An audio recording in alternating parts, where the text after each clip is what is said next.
The more conspiratorial type things that happened when I was in that unit, the first one was after that Covenant shooting, Governor Lee implemented a new law where if there is a door found unsecured at a school by law enforcement, they're required by law to report it up their chain of command. And then that's required to go all the way to the state. So they're taking door security seriously. And so the first 3 days of school, we had to report 6 doors that were unsecured across our whole district, which resulted in, I want to say, like $1.5 million worth of funding that the school got docked because of this new law.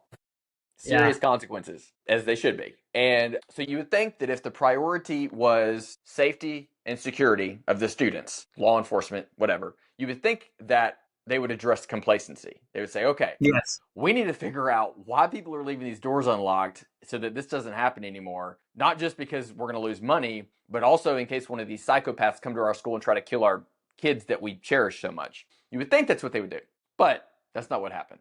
They had an emergency meeting with the school district, like superintendent or whatever his title is, their attorneys, the department's attorneys, and all these high brass people. And the result of that meeting was that SROs were only allowed to do 2 door checks per day, and those door checks had to be scheduled and announced ahead of time. You're defeating the whole idea of the law. Like, hey, what's happening when nobody's watching, right? Oh my Yeah. God. Yeah, so it was almost like an audit throughout the day.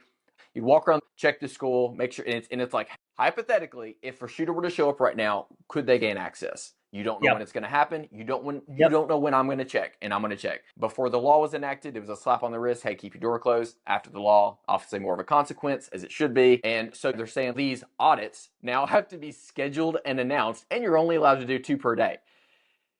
And we had Zoom calls where they told us this. They didn't email us. They didn't put it in any formal directive. Of And course. one of the SROs asked, "I want it in writing." And they told him flat out, "No, we're not going to put it in writing." And I told him on the Zoom call, "I feel that what you're doing is prioritizing the bottom line, the budget, over school safety and security. And I also feel that you're undermining the Governor Lee's intention Yep. for that bill. Yep. And it's wrong." Well, that was not a good thing for my career because now I'm speaking up and they don't want to hear it.